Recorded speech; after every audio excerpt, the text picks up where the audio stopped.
It's a new day and it's a new diet.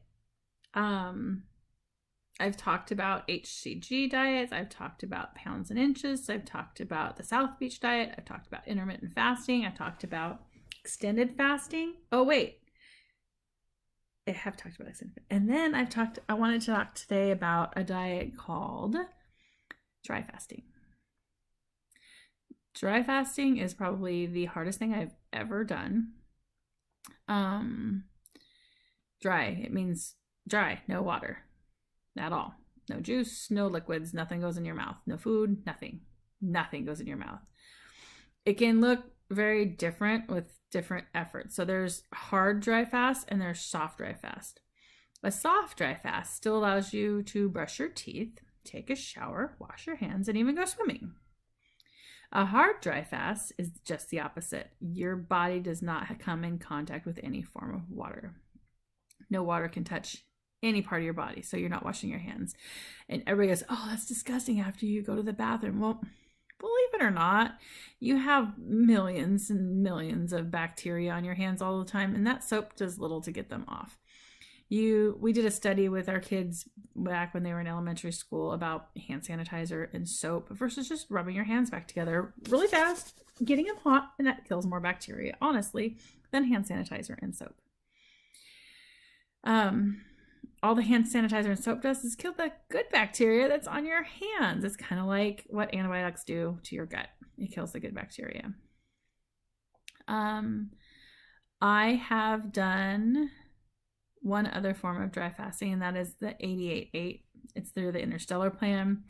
That's the one you do with herbs, and you take the pills with 1 to 2 ounces of espresso and 3 to 4 times a day. So you're getting a little bit of water in there, but there are also things that you have to do prior to a dry fast to help preserve your kidneys.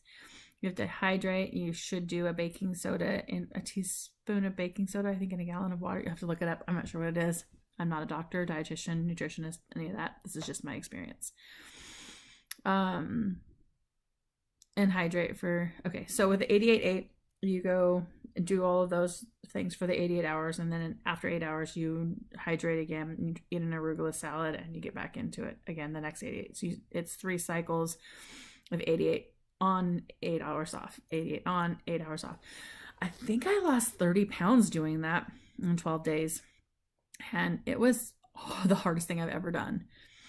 I really do enjoy doing a dry fast from time to time. Usually it's when my children are in the hospital, I end up dry fasting because there's nothing in there and I won't ask the nurses for anything. So I dry fast and I usually pray, and it keeps my mind going. But dry fasting is easy to do when you're busy and distracted. I generally wash my hands and do that kind of stuff. Take a shower, brush my teeth. It's fascinating though, when you fast, your teeth are like clean because you're not feeding the bacteria in your mouth, so they stay cleaner. Go figure. You're not putting sugar in there to feed those lovely little bits and critters that are in your teeth. Generally with dry fasting, I do that as my first day of fasting. So if I'm going to do an extended fast, I hit day 1 of the dry fast. The reason behind that is it puts me into ketosis a lot faster, and it gets rid of that miserable first 24 hours. So 1 day dry fasting is approximately equivalent to 3 days water fasting. So in 1 day dry fasting, I generally lose 10 pounds versus my first day dry or water fasting is usually 5 to 7. So it kind of, and then, once you lose enough, your body slows down and has to catch up the skin, and your body has to readjust all the other stuff that you have in it. I like to do the fasting. It's my favorite thing to do, but it's just so hard to maintain because my electrolytes get all out of balance. So I'm working to find a good electrolyte that I can use to keep me from getting the dizzies and the lightheaded and stuff. Because yes, I can drink pickle juice and get my potassium, and yes, I can eat the Himalayan sea salt and get my sodium, and yes, I can do a mag bath and take Epsom salt bath and get magnesium. It's just a lot of time, and I'd rather just put a supplement in my water and drink it down. It has to be electrolyte that I can use that's not going to have any calories in it. It's not going to have any form of sugar in it, any type of sugar in it. I don't want to compromise my fast with other stuff. So that's another important thing, and I'm going to throw that in here with the dry fasting. A lot of people will substitute diet soda for soda. It's just as bad. Honestly, it's probably worse. A lot of people will say it is actually worse. The artificial sweeteners in a diet soda, more chemicals. Drink water. Water is the best. And then they go into like sugar-free gum and sugar-free this. There's what's called sugar alcohol in those things, and your body still reacts to those sweeteners. So you got the Splenda and the NutraSweet and the Sweet and Low and all the other fake sugars. Stevia, I think, is the only one that your body doesn't react to, and some people even react to that one. But when you put something in your mouth, it stimulates your ghrelin. And your ghrelin, I've talked about before, your ghrelin makes your body get ready to eat.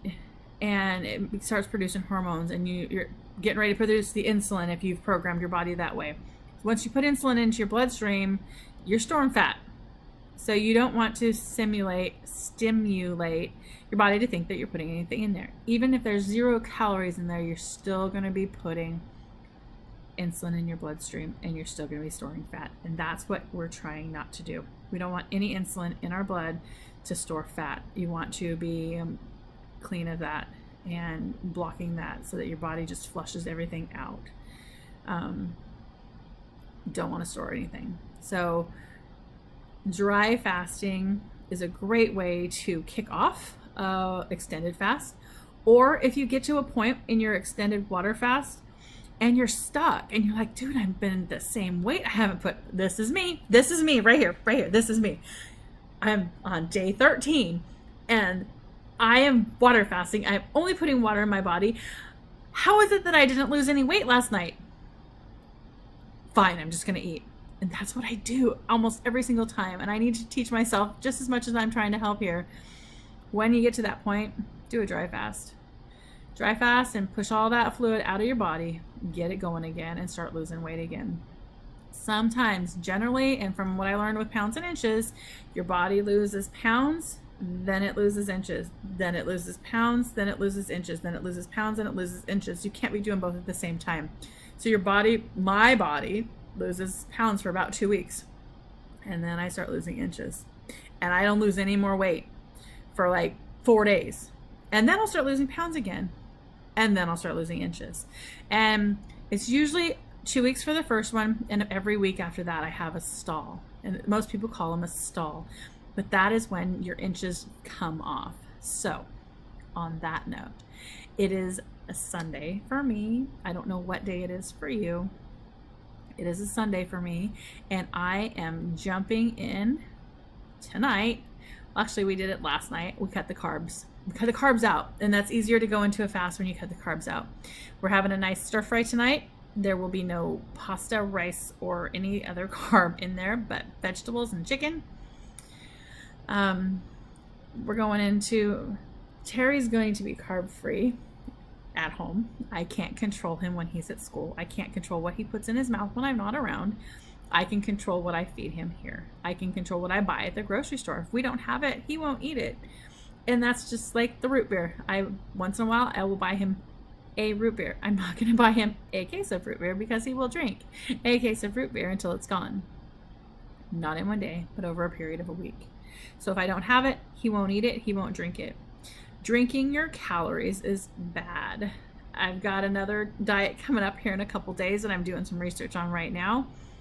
Got to get your water in. Get a lot of water in, because the more you put water in, the less your body thinks it needs to hang on to it. So start pushing that water out. It's a great way to get rid of the inflammation in your system too. But anyways, that's just a little bit on dry fasting. Dry fasting is difficult, but it is not going to kill you unless you have other health underlying things. Don't do any diet without talking to your doctor, doing your own research. There are people who dry fast for long periods of time, like days and days in days. They push it. It's really weird. I think somebody did it for 17 days or something like that. And I'm like, there's no way. But growing up, we were taught, oh my gosh, if you don't eat, you're going to die. If you don't drink for 3 days, you're going to be dead. And it's like, maybe if you weighed 100 pounds. But me, being the size of 2 people, I can afford to let my body eat itself for a couple days. Is it going to be easy? No.